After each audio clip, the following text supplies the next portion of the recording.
A while back I did a video on some of my A4s featuring on the outside track an SNG that was pre-war with a horseshoe motor, the body in fairly poor condition, but the motor actually runs superbly and it ran for quite a while.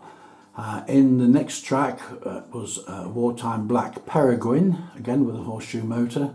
That black actually looks rather nice, even if it was a bit drab and emphasising the wartime aspect of it all. Followed that on another track by the post-war SNG, one of my favourites because my grandmother had bought me that way back in 1951. And here on the inside track I also ran an 062. It wasn't an A4, but it certainly had a horseshoe motor, and I thought to have 3 horseshoe motors running at the same time would be interesting. Anyway, for today I've got some more out. I've got 4 more locos, and if we look at the back there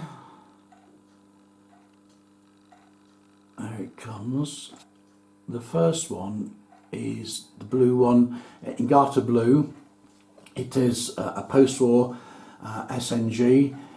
Again, it's painted in LNER Garter blue, but it's painted with British Railways on the tender as opposed to having LNER. When it moves, you'll see that.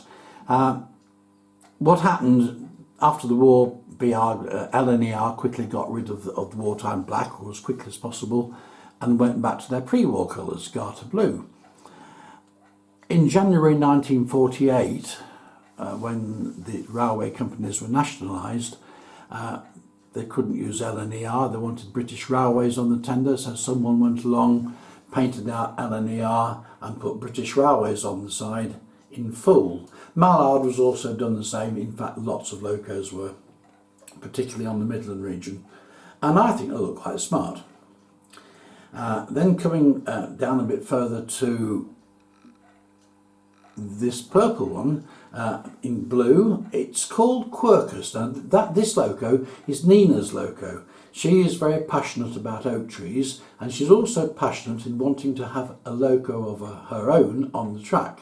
So she chose the colour purple, and she also chose the name Quercus, and the running number is a number that's personal to her.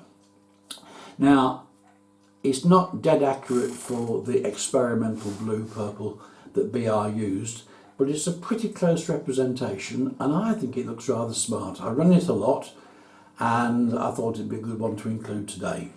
So that's number 2. And then number 3 over here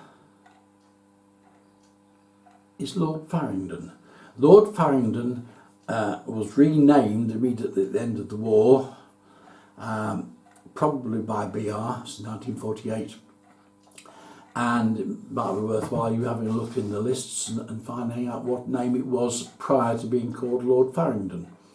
The colour is Express Blue, not to be confused with Experimental Blue. It was occasionally called BR Dark Blue, and it was painted in this particular livery in 1950, and it kept it for 2 years.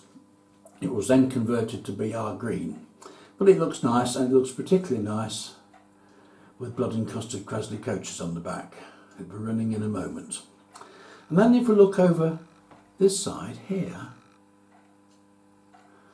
there's that one, and that one is Union of South Africa. It's one that I've just painted. It's rather nice. BR Green does suit these locos, very much it does. And looks particularly good with the orange, black, orange stripes on it, and the red nameplate. Union of South Africa had red nameplates and black nameplates, and it's difficult to locate exact time periods when it had a particular colour. We know that towards the end of its time in preservation it had red nameplates, but it also had them in a period very early in the early 1950s, and that's how it's depicted here, complete with lion on the cycling lion, the early BR totem, if I think it's called, crest. So we'll get them running, that'll be in a moment. Okay, so off we go with SNG with British Railways written in full on the tender.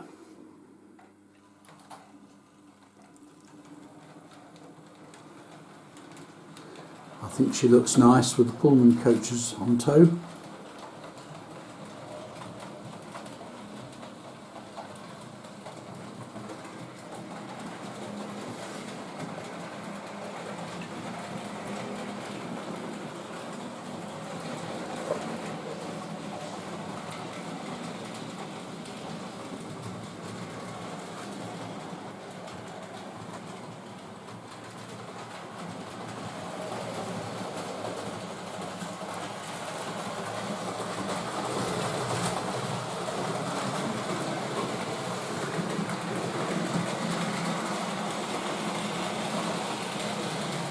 And there she goes. So now on to number 2, Purple Loco, Quercus.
Now on to the BR Express Blue, which didn't last too long. 1952 I think was the end of Express Blue. But this is Lord Farrington.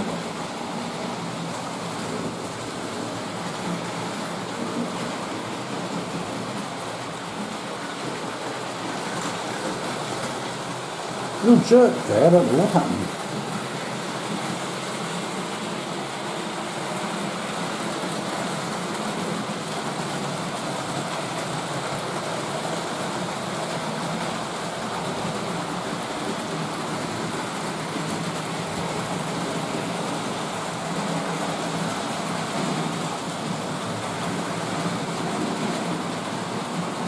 And finally, the 4th Loco, Union of South Africa, freshly out from the paint shops.